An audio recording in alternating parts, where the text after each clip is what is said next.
Hey there, cats and kitties. I am the Blues Man, Johnny Blues, and with this video I'm going to be responding to a message that I got from user of the Moon Kingdom, who I always enjoy hearing from.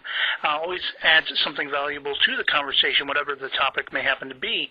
And in this particular case, he was responding to my recent video talking about the classic James T. Kirk versus the modern in the J.J. Abrams films, and how I felt there was a degradation of that character, and how similar critiques have been made toward Man of Steel. And I think this is interesting. This was something that actually did occur to me not long after I had recorded the original piece. I was certain there were, a small number of people who would actually come after me to basically compare the two and say, well, you're kind of being unfair with this character, and there's favoritism toward this other character. And quite frankly, I don't think that's really the case, because what we have are two very fundamentally different situations in a sense. Superman is a character who has evolved over time. There are many different incarnations of him, whether it being in the mainstream eye or the Elseworlds and everything like that. Aspects of the character have been, utilized in the Man of Steel film that have already been, explored to certain points in the comic medium and elsewhere, TV and everything like that. Kirk is a character who only really hails from the original series, or at least that's the largest basis for which these new films interpreting the character really carry over from. But of course, he has been in film, he has been in print, and so on and so forth. And I think what it comes down to for me is you see two characters very sort of stumbling, of course, but one of the clear-cut differences right away is that sense of honor, that sense of selflessness that Kal-El immediately shows. I mean, his gut instinct from the get-go in early life. Now, keep in mind, these two characters have lost their families relatively early in life, and you have Kirk being very much sort of an everyman in that, of course, he's going down that dark path. He's doing stupid things. He's thieving and, disrespecting authority, a really rebel without a clue in certain aspects. Whereas you have Clark Kent still very much adhering to that selflessness. He's saving his classmates on a bus as it goes over the bridge. He's enduring, all of these sort of teases and taunts by bullies. He's still saving all of these guys out on an oceanic oil rig and everything like that. And he's exploring his heritage, and there is never any time, even though he is stumbling, he's not Superman in that he's been at this for a while. He's on a learning curve, but he still has that sense of duty, that sense of moralistic values, and that honor, on display. You can throw at me all of the destruction and all of the deaths and everything like that, the death toll, did he care, and all of that. You can throw all of that at me. And the fact of the matter is, he wasn't responsible. There was only maybe one time in the film where he was actually being selfish, and that was to protect his mother, Martha Kent, from Zod and Zod's cronies. And, that battle carried over into Smallville.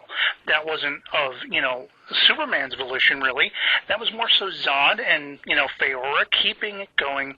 And as Faora says, amidst that very battle, you can continue to save lives, but for every one, we'll kill 100, we'll kill 1,000, whatever it was she said. And so there's a fundamental difference between that depiction, a stumbling Superman who's still very moral, still has admirable qualities, and a Kirk who arguably maybe is more realistic in that he's trying to get, find the easy way out, cheat, lie, steal his way to the top, as I said in my previous video. But the problem with Kirk is, whereas Superman does save the day, what does he earn exactly? He's still going to be distrusted. He's still going to be putting his best foot forward, and he doesn't win any sort of prize. Kirk, on the other hand, lies, cheats, steals, as I said, and he's handed the keys to the friggin' Enterprise.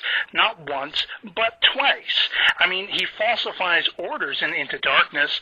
They're going to take it away. Christopher Pike, the guy I said who was really totally admirable, is going to take it back and, take command of the Enterprise once again, remove Kirk from the captain's seat, and keep him on as a first officer just because he finds there's something in Kirk that he can look up to, that he thinks can achieve and can become great. It takes a convoluted plot that ramps up to epic proportions before Kirk will take his head out of his posterior long enough to realize what Pike's been telling him all along.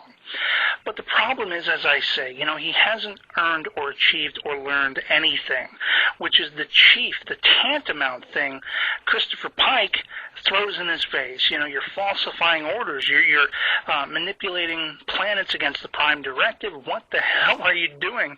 And that's the largest problem I have with the writing of this character. There is trying to make the product, the character, different in the writing, and then there's completely ignoring what the character was, the honorable traits that he had.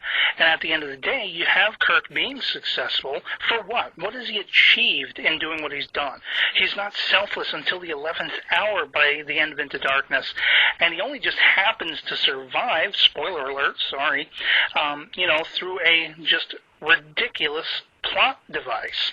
But we're supposed to be seeing the depiction of a more positive future where social and religious and ethnic and racial, divides, all of these things don't matter. And we're supposed to be aspiring towards something better. And Kirk is hardly a man who is aspiring. Where Kal-El, that last son of Krypton, as Clark Kent, he's coming to argumentative blows with his adopted father, Jonathan, over the fact that he wants to aspire, that he wants to use his abilities for the better, and why should he have to be punished or disdained or feared for doing those things? I think you see clear-cut difference between the two characters. One is for self-gain, one is for selflessness. And so that's what I think the difference is between the two arguments, really, at the end of the day. Now, I'm still, psyched about the Abrams films to a certain degree when I shut my brain off and I just watch these great, entertaining, emotional films. Man of Steel had the critical thinking. I think people wanted to be able to shut their brains off, but they were asked to think with Man of Steel. And there's another fundamental difference. One is a popcorn summer blockbuster movie where you don't really need to think much. The other is very much a thinking man's film. And so, that's about as close to what I think the differences of the arguments are between these two characters. And otherwise, that'll be pretty much it for me on this. I hope this video finds you well, and I'll catch you all later. Peace.